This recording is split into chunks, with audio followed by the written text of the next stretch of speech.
Every time you step onto a train, you make a quiet agreement. You trust that the track goes where the schedule says it goes.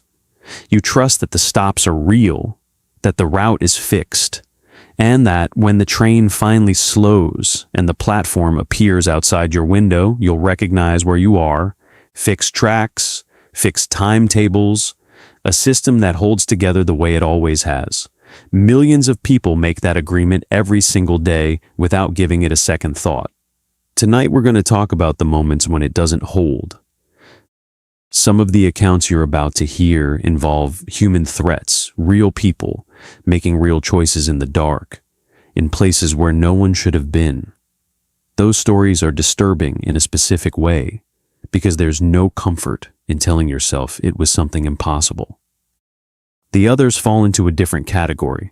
The people who lived through them are grounded, reasonable individuals, the kind who don't reach for words like unexplained unless every other word has failed them.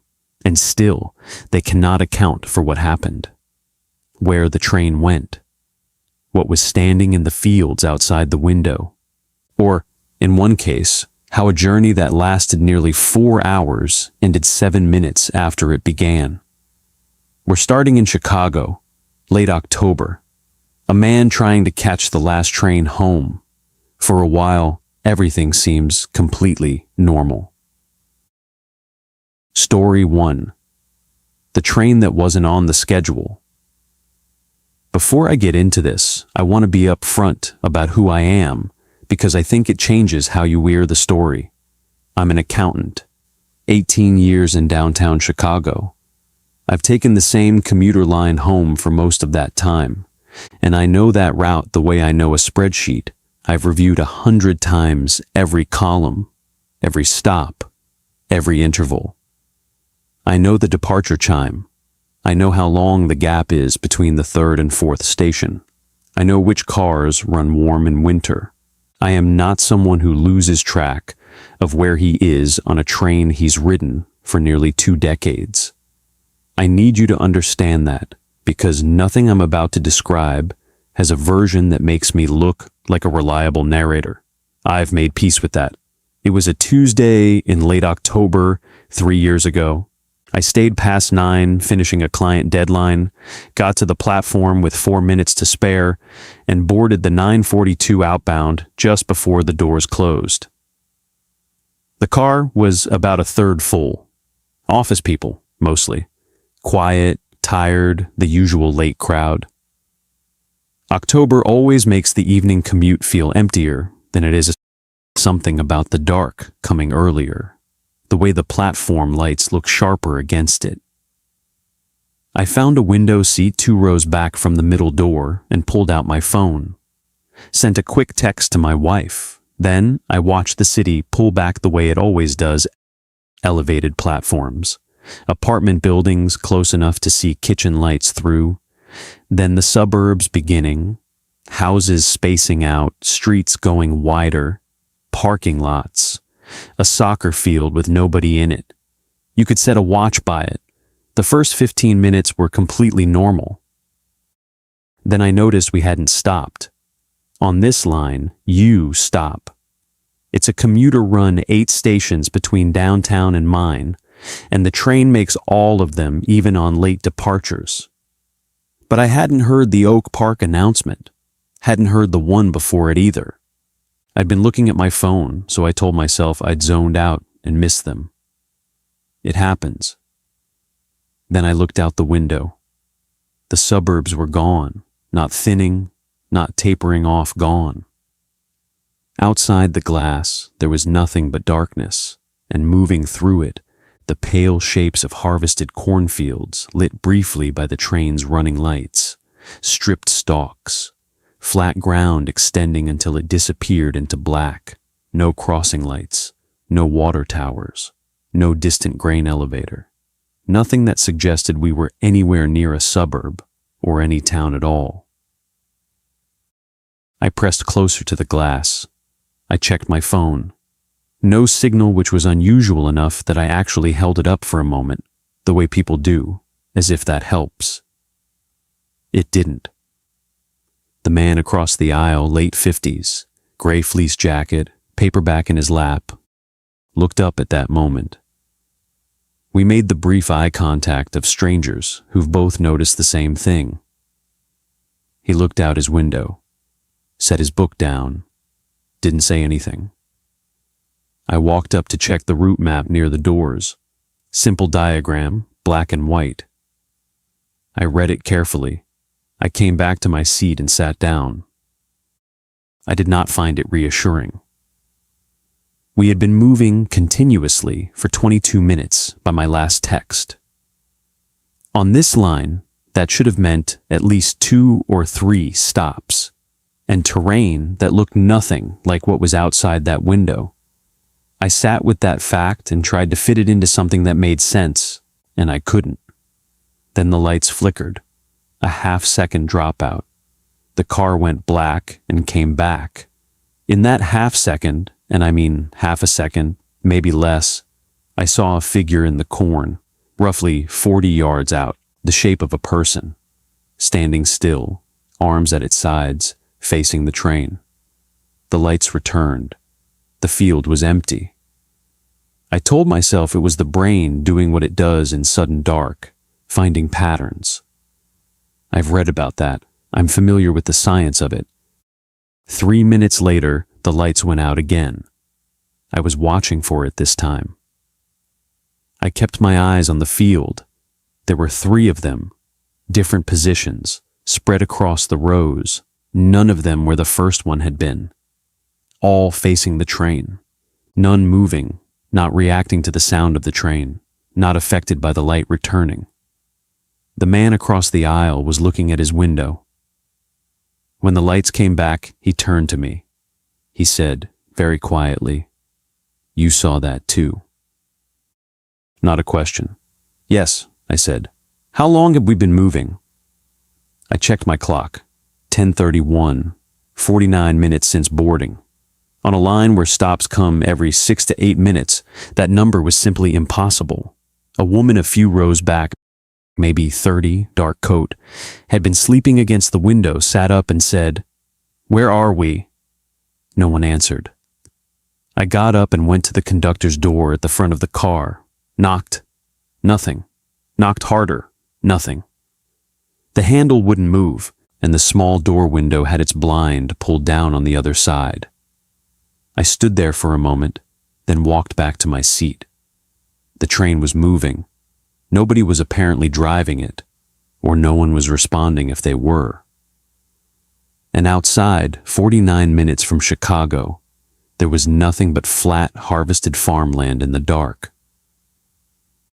Over the next quarter hour, the lights flickered 4 more times. Each time they came back, the figures were closer to the track, not running, not walking, just incrementally nearer, as if the darkness itself was moving them. By the 4th flicker, they were close enough that I could see detail, postures that were slightly off in ways I couldn't name precisely, the way something looks wrong in your peripheral vision before you've identified why. Too still. Heads held at an angle that seemed slightly past what a neck carries comfortably. That was all I had half-second fragments, each one a little harder to dismiss than the last. By the 5th flicker, I counted 15, maybe more, and they were close. Close enough that the thought arrived and completed itself before I could stop it. If this train stops right now, the train slowed. It coasted for what felt like a very long time. Then the lights outside changed platform lighting, station signs, the familiar geometry of a commuter stop. My stop. The right name on the right signs.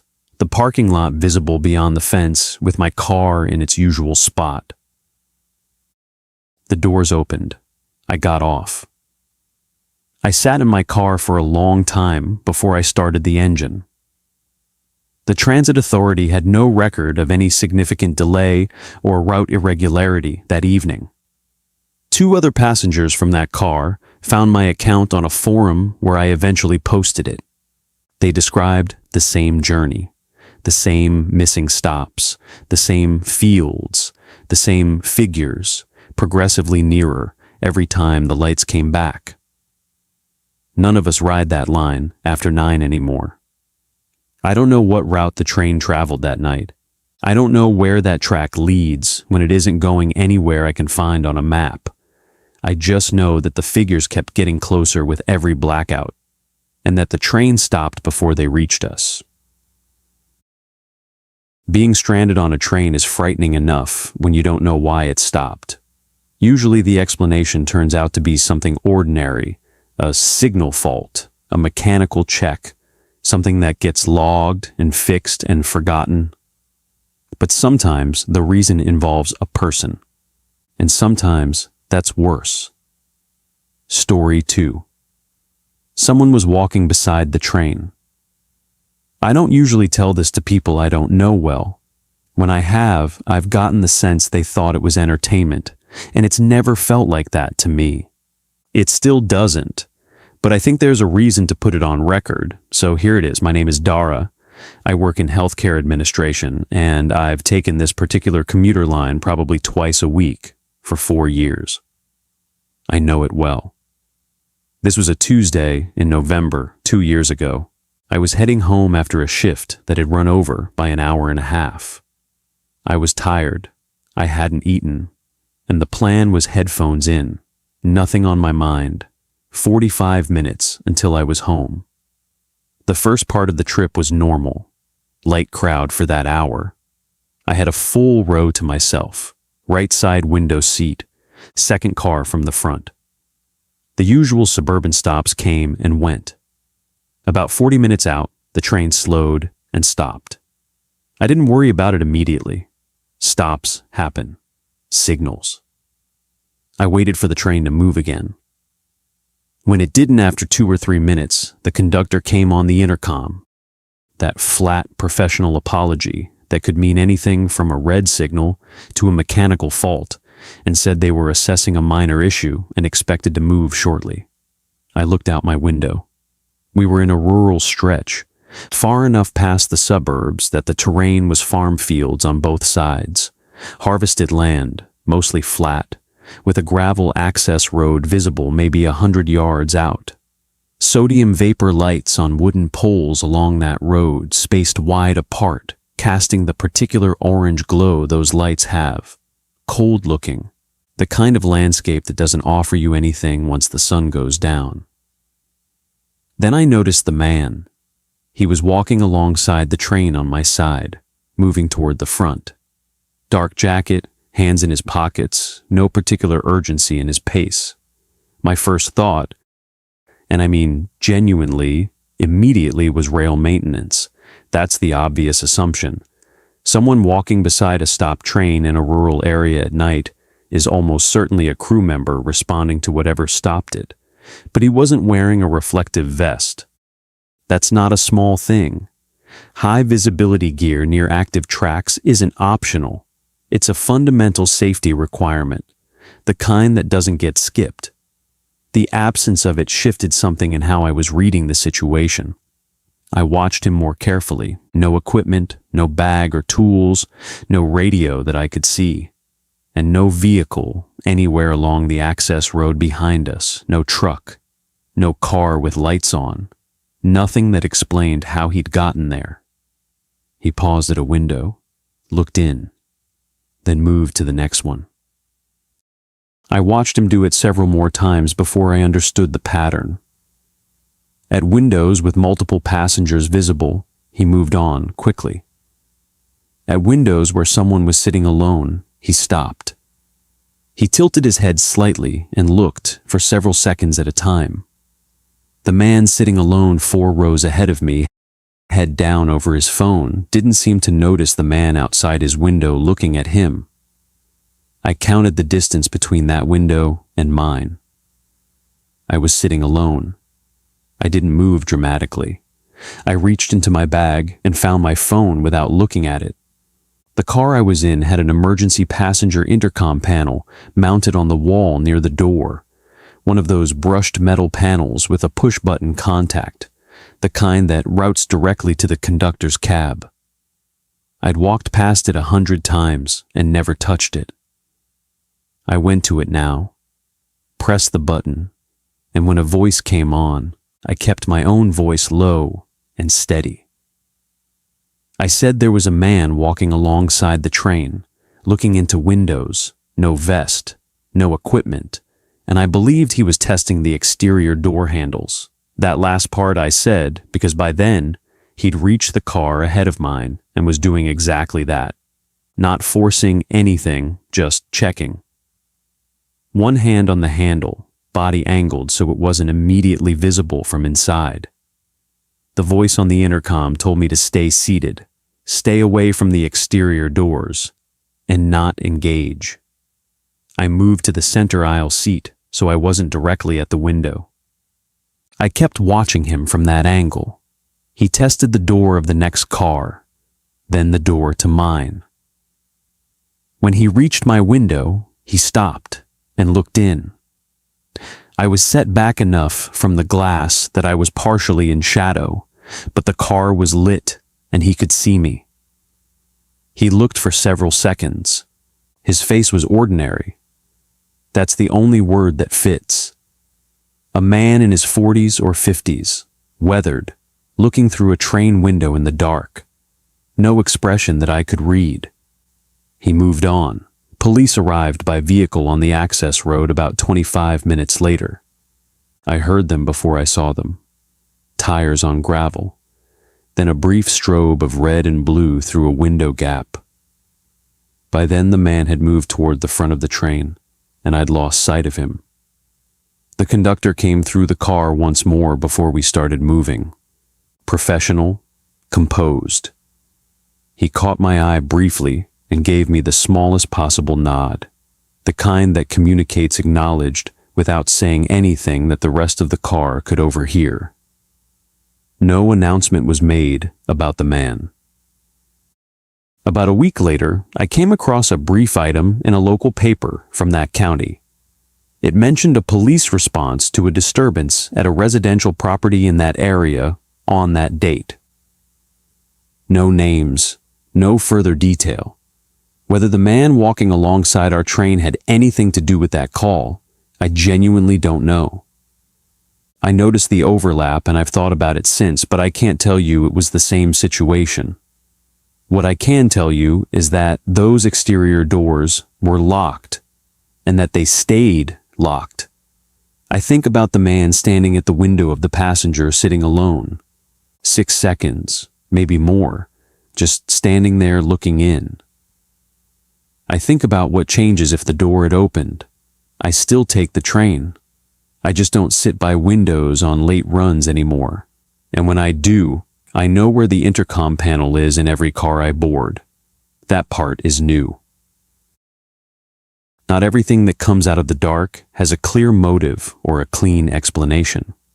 But sometimes what follows a stopped train isn't outside the train at all.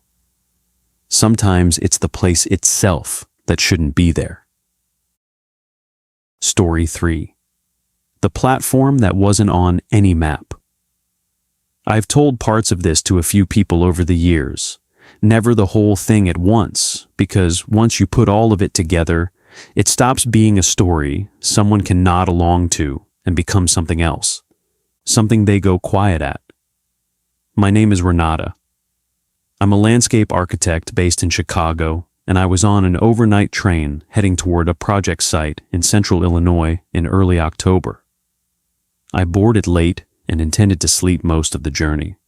I had a reserved window seat in the second car, maybe 30 passengers in the car when we left, thinning out as the suburban stops dropped people off until it was closer to 15 by midnight. I dozed on and off, woke when I felt the train decelerating. I assumed we were pulling into a scheduled stop. I looked out the window expecting the standard setup platform lighting, some kind of depot structure, a station name, one lamp. That's what I saw. A single hanging lantern on a curved iron post, the old-fashioned kind, casting a small yellow circle on the wooden surface below it. The train was stopping beside what appeared to be a very small platform, just a raised wooden walkway, maybe 30 feet end to end. No shelter, no signage, no structure of any kind beyond the platform itself. On every side, cornfields, surrounding the platform completely, as far as I could see in the lamplight. No road leading to it, no trail, no cut through the corn, no visible path back toward any town. Just the platform, the lamp, and the fields. There was no announcement. No conductor appeared. Several other passengers had stirred. The man across the aisle, I'd learned his name was Kevin, mid-40s, broad-shouldered. The kind of person who looks like he coaches youth sports was already at his window with a focused, puzzled expression. An older woman named Frances, 2 rows ahead of me, had sat up straight and was looking out with her arms folded. It was Frances who heard it first. A woman's voice, coming from beyond the platform, somewhere in the direction the corn rows ran. Not screaming more controlled than that. The kind of voice someone uses when they've been calling for help long enough to pace themselves, when panic has settled into something more deliberate. It carried. The word or words were indistinct from inside the car, but the tone was clear. The car doors opened. No chime, no announcement. They simply opened the quiet, hydraulic release of them, as if the train had identified this as a legitimate stop. A breath of cold October air moved through. The smell of bare ground and harvested fields, that particular emptiness that comes after the corn comes down. Kevin stood up and moved toward the door immediately. The couple from the back of the car, a man and a woman in their 30s who had been awake and talking quietly, followed him. Frances stood, but didn't move toward the door. She looked at me. I was still in my seat, and what I was looking at was the corn. Landscape architects pay attention to vegetation. It's part of how we read a sight. The wind was audible, you could hear it against the windows, feel it in the cold air coming through the open door. But the corn rows directly beside that platform weren't moving. Every other row I could see shifted slightly with the wind. These didn't. They stood rigidly upright, perfectly still, while everything around them responded to the same air. That detail arrived in my mind and sat there. Kevin stepped out onto the platform. The couple followed. He walked toward the corn's edge and called out, "Hello, hello, can you hear us?" His voice in the open air sounded small against the size of the surrounding dark. The woman's voice continued from somewhere inside the corn. Frances behind me said quietly, "We shouldn't be here." She didn't mean we shouldn't be here at this particular stop. She meant something broader than that, and I understood her. I stood in the doorway. I didn't step out. Kevin reached the edge of the platform. The couple was right behind him. He was leaning toward the corn, trying to see in the direction of the voice, one hand up like he was shading his eyes against darkness. The doors closed. The same hydraulic sound, but faster. I turned and hit the door panel, but there was nothing to engage, no override I could find, no emergency release. The door was sealed. Frances said, "Open it," even, practical. I tried again. The train began to move. Through the door's window, I watched the platform as we pulled away. Kevin was at the edge of the corn. The couple was just behind him. The lamplight held them in its circle for a moment. 3 people, clear and visible. Then 2. I couldn't say when the third disappeared. I was watching, and one moment there were 3 people in that circle of light. And then there were 2, and then 1. And then the platform had moved far enough away that the lamp was just a small point of yellow in the dark. And then I looked back a last time, and the light was gone. Not obscured by distance, not blocked by angle, gone. The terrain where the platform had been was flat cornfield, identical to every other field on either side of the track. No lamp, No wooden structure, no raised walkway, just field. Frances sat back down and folded her hands in her lap. Neither of us spoke for several minutes. When the conductor came through the car, 12 minutes or so after we'd started moving, I asked him what that stop was and what had happened to the passengers who'd gotten off. He said, "Ma'am, this train hasn't made an unscheduled stop. We've been moving continuously since our last station." I told him what had happened. The platform, the open doors, the 3 passengers, the doors closing without warning. He was polite. He wrote something in his booklet and said he'd check with the engineer. He came back and told me, with the same professional composure, that there was no platform on this stretch of track and no record of any stop. Frances was looking out her window when he said that. The 3 passengers were not on the train when it arrived at the destination. I walked the length of every car before I got off. I filed a report at the destination station. I followed up twice. No official incident on record for that route that night. I don't know what that platform was, or whether it exists when there isn't a train stopped beside it. I don't know why the corn wouldn't move. I don't know what the voice was, or whether it belonged to anything that needed help. What I know is that it knew how to sound like something that would make a decent person step off a train in the dark, and that whatever was waiting in those corn rows, it let the train leave. I've spent a long time deciding whether that's a comfort. There's a particular kind of person who, after 20 or 30 years in transportation, learns to separate what passengers need to know from what would simply frighten them without helping anyone. The conductor in the next account is that kind of person, and the fact that he didn't tell his passengers everything that night is, in retrospect, exactly the right call. Story 4. The conductor told everyone to move away from the windows. I've been taking trains my whole adult life, by preference, not as a hobby in the formal sense. I don't go to conventions or anything like that. I just find trains more honest than other transportation. You see the land at a real pace. You're aware of how far you've actually gone. My name is Tom. I teach high school history. I was on an intercity train from Chicago heading south in late September, not the last run of the night, but close. 10:15 departure. The car was down to about 20 passengers by the time we were well past the suburbs and into the flat, open farmland of central Illinois.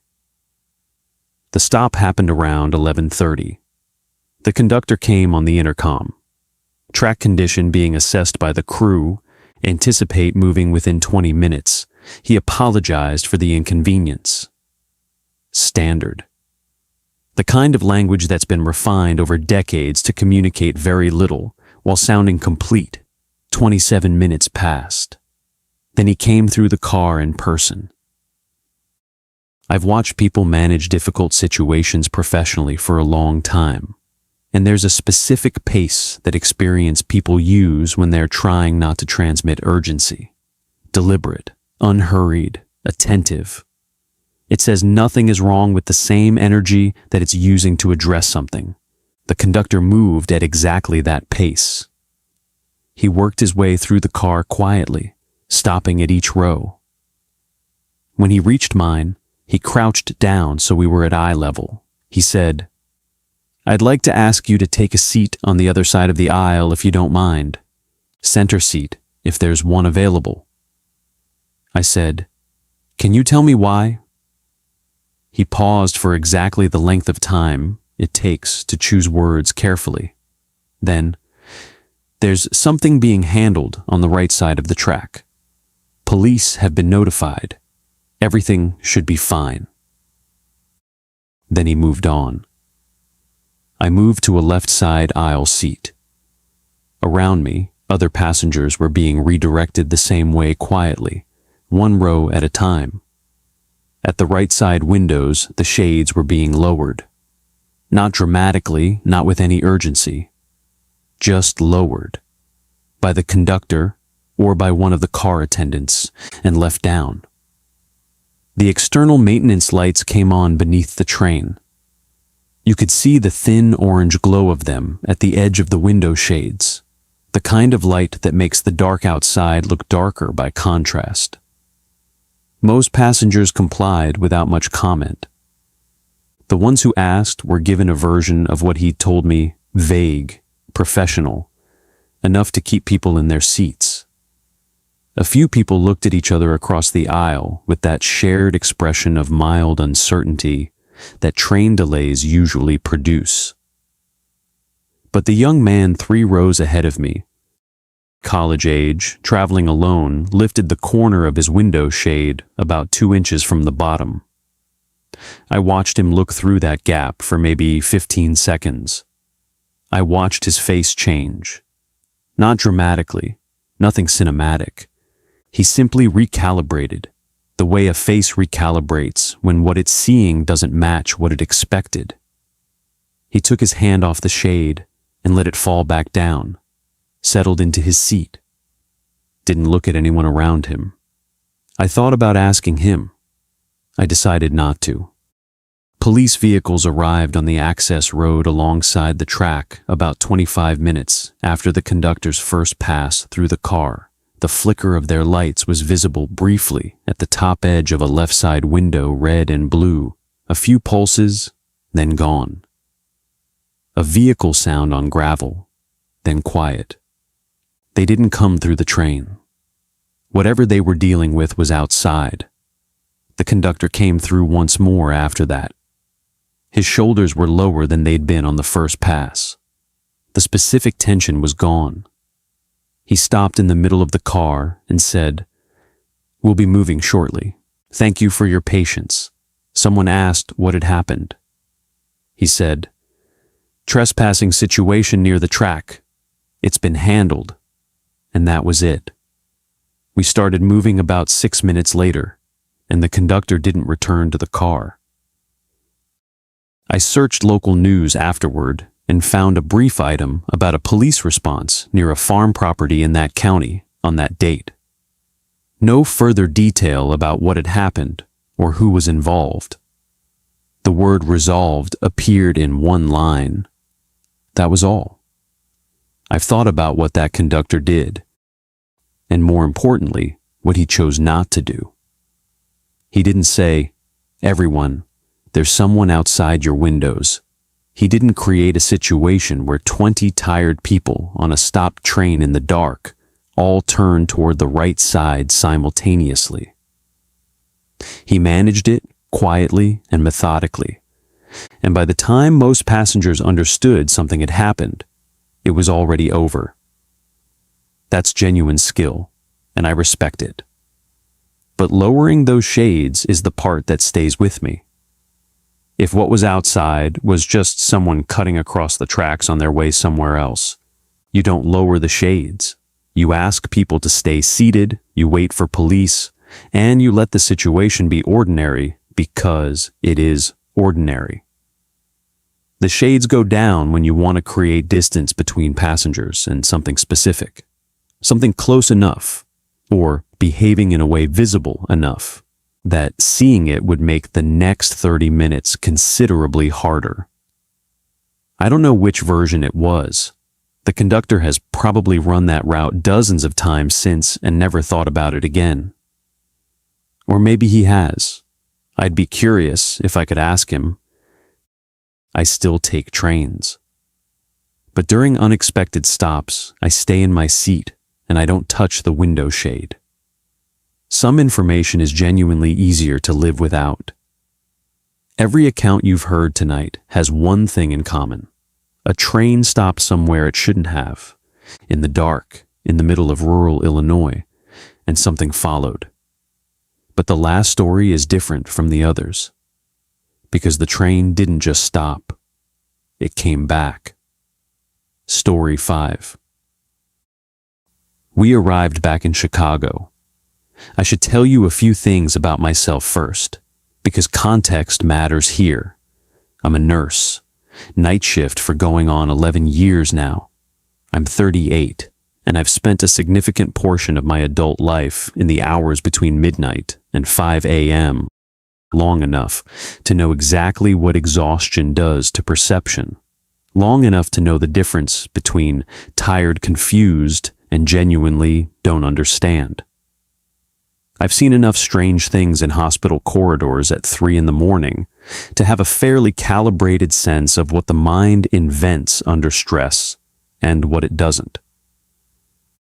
I'm telling you this because when I describe what happened on that train, I need you to know I've applied all of that to my own account.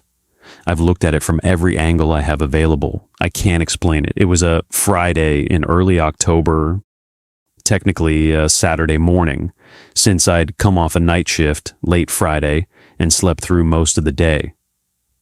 My plan was to visit my brother, who lives about 2 hours south of Chicago by rail. I've made the trip many times. I bought my ticket, packed a small bag, and arrived at Union Station for the 11:40 p.m. southbound departure. I want to describe the station for a moment because I think the specific ordinariness of it matters.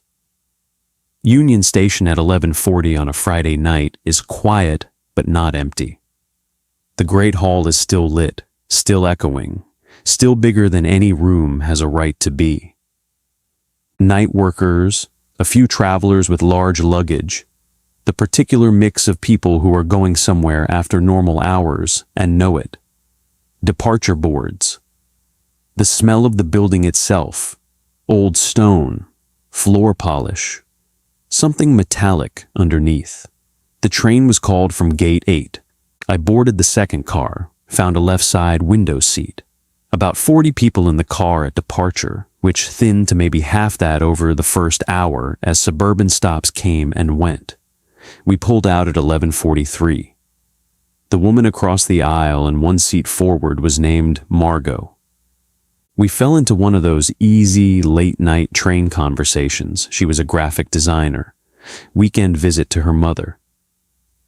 After 20 minutes or so, we both settled back into our own space. The car went into its nighttime rhythm. Low voices, phone screens, people shifting into sleep. I dozed. I woke when the train slowed. My watch read 12:31, 48 minutes since departure, which put us somewhere in the outer suburbs or just past them. The train slowed and stopped. No announcement for 2 full minutes. Then the conductor, younger, late 30s, that trained, calm voice said they were holding for a signaling issue and expected clearance shortly. I looked out the window. Farm fields, flat, dark, wide open, harvested corn on the left side of the track, the stalks stripped down to pale stubs. On the right, similar terrain, interrupted in the middle distance by a grain elevator, one of those tall, cylindrical concrete structures. A single red aviation light blinking at the top. No other lights in any direction, no road visible. I checked my phone, no signal, not unusual out here, so I put it away. Margot had woken too. She looked at me and said, "Signaling issue?" I confirmed it. She looked back out her window. About 12 minutes into the stop, a man near the back of the car, 60s, canvas work jacket, the kind of person who looks like he's spent a lot of time outdoors, said, quietly but clearly, "Are we moving?" Several people looked up. We were not moving. No vibration, no swaying, no forward momentum. But through my window, the grain elevator wasn't where it had been, not dramatically relocated. The difference was the kind you might attribute to your own position in the seat. I told myself that. I sat very still for the next 10 minutes and watched it. By 1:05, the elevator was visible through the right side windows. Margot had noticed. She said carefully, "Wasn't that on your side before?" "That's what I thought," I said. She said, "We haven't turned around." She said it the way someone states a fact they're hoping will be disproved. I didn't disprove it. The track was straight. The train had not reversed. We both knew that. The man in the canvas jacket said, "I don't think we're stopped." Flat, almost matter of fact, the way someone sounds when they've been sitting with something for a few minutes and finally said it aloud. More people were awake now. The young couple near the front were both at their windows. An older man in the row behind me was cycling through his phone, looking for signal. I pressed the call button on the armrest intercom panel. When the conductor answered, I told him the grain elevator appeared to have changed position relative to the train, and asked whether we were actually stationary. He said yes, we were stationary, in the same even tone he'd used on the intercom. I thanked him and let him go. Margot said, after, "He didn't say how long." She was right. Shouldn't be too much longer is not the same as 30 minutes. It's the language of not knowing. About 20 minutes after that, someone in the car said, "What is that?" Everyone went quiet. From the corn on the left side, the harvested field, the stripped stalks, no wind moving through them, there was a sound. Something moving through there. Something large enough to be audible inside a sealed train car. I'm not going to describe it in terms I'm not certain of. It was movement, steady, parallel to the train, keeping pace. Not rushing, not erratic, just moving alongside us in the dark. Several people shifted to aisle seats.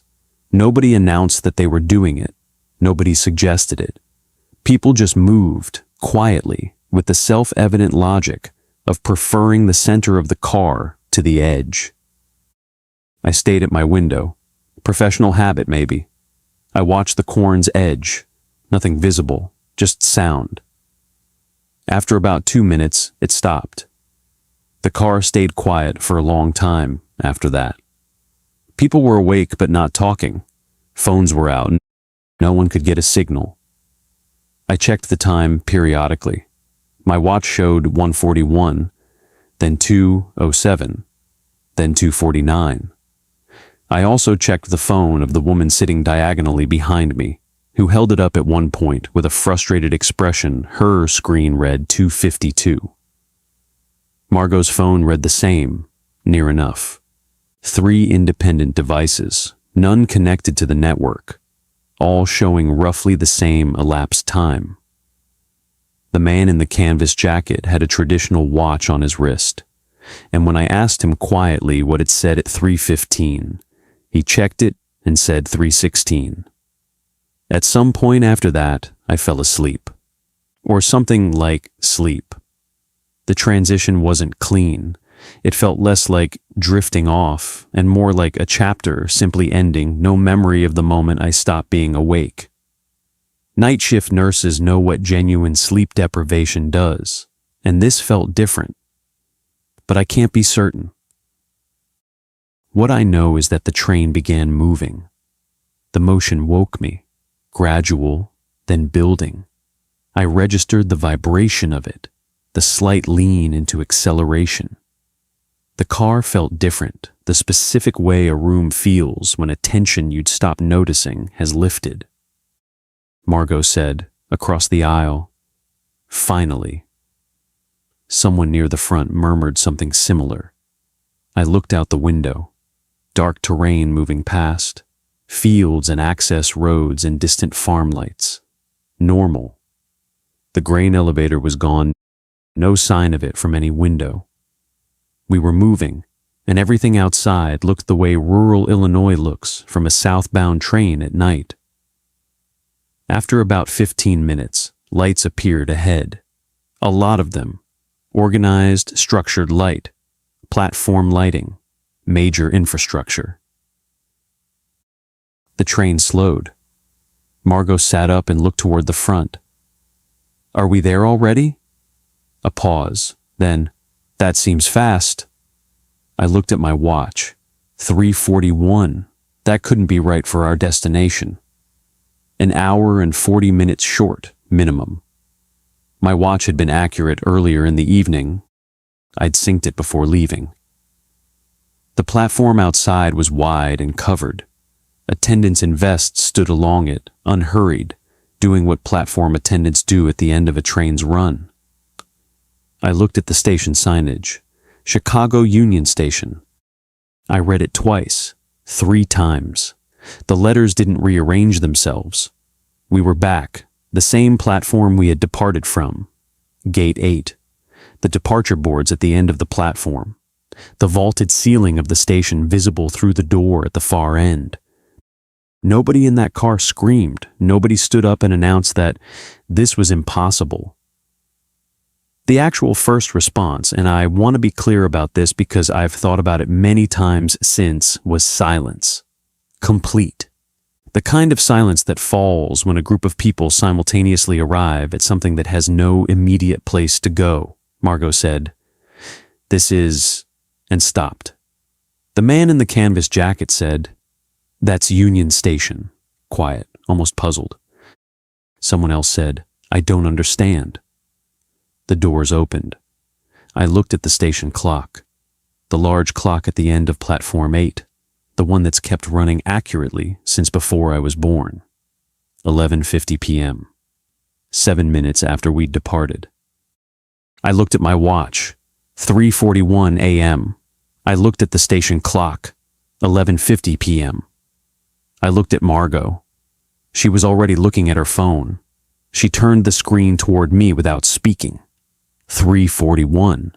Then she looked at the station clock, and her expression did something I can only describe as collapsing inward, not dramatically, not hysteria, just a very private, very complete failure to reconcile 2 things that could not both be true.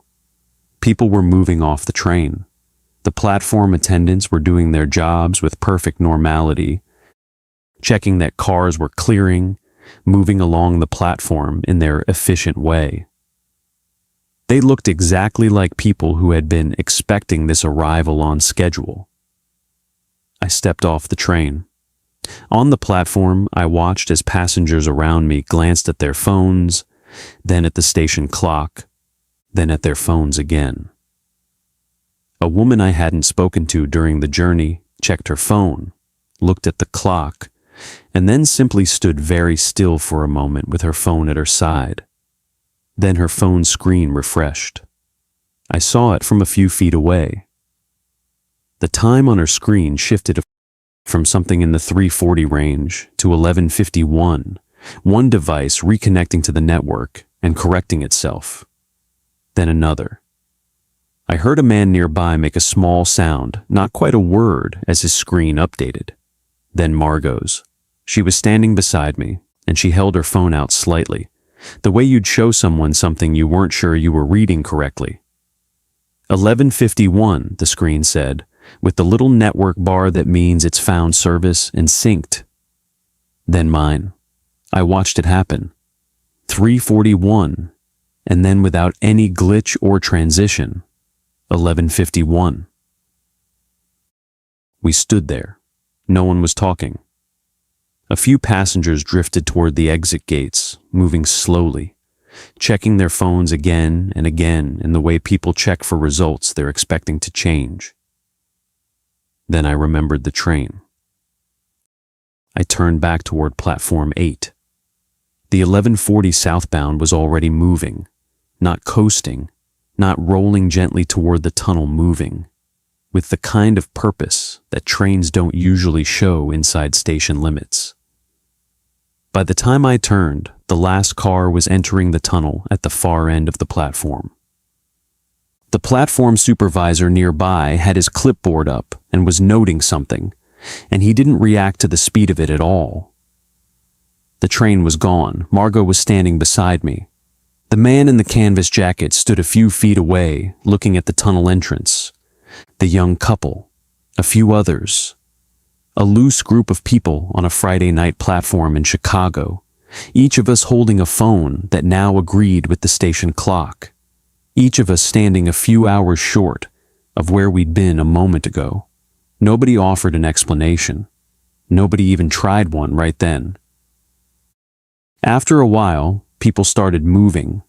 toward exits, toward the station hall, back into the ordinary logistics of a Friday night taxis, buses, messages to the people who'd been expecting them somewhere else entirely. I sat on a platform bench for a long time. I went through every possibility I could construct. Signal faults, equipment errors, mass coincidence, collective sleep. Each one falls apart in a different place. Our devices showed a consistent elapsed time that none of us had manufactured. The station clock showed it hadn't passed. When the network came back, our devices corrected all of them to the same time in the same minute. That's not a malfunction. That's a device receiving accurate time, shipped from an external source and updating. That's how they're designed to work, which means one of two things. Either 4 hours passed and the network decided they hadn't, or 4 hours didn't pass, but something convinced every phone in that car that it had. I don't have a third option. I took the same route the next morning in daylight and arrived at my brother's house without incident. When he asked why I hadn't come the night before, I tried to explain. I'm still trying. I've made that trip 4 or 5 times since. I take the morning trains now, early departures, daylight for most of the journey. I've told myself that's just convenience, a preference. Maybe, but I haven't booked the 11:40 p.m. southbound since that night, and when I imagine doing it boarding that specific train, at that specific platform, at that specific hour, what I keep coming back to is the sound in the corn. Something moving steadily alongside a stopped train, neither rushing nor slowing, maintaining its distance, maintaining it. As if that distance was a decision, as if it was choosing to let the train go.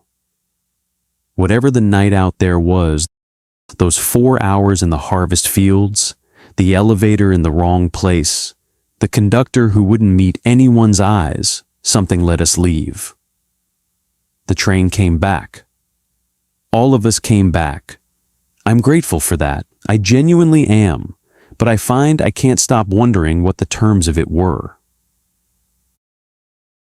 Trains are supposed to be the most predictable form of travel there is. Fixed tracks, fixed schedules, fixed stops. You know exactly where you're boarding and exactly where you'll arrive, and the distance between those 2 points is always the same. Thousands of trains cross rural America every single night. They move through stretches of farmland that most passengers will never see in daylight, past grain elevators and water towers, through crossings with no traffic, alongside harvested fields that run to the edge of what the train's lights can reach before the dark takes over. The system holds. For the most part, the system holds. Almost every train reaches exactly where it's supposed to go. Almost every train. If one of these accounts stayed with you, or if you've had an experience of your own on a late train somewhere, you couldn't quite leave it in the comments. We read all of them, more carefully than you might expect. This has been Mind After Dark. Travel safe.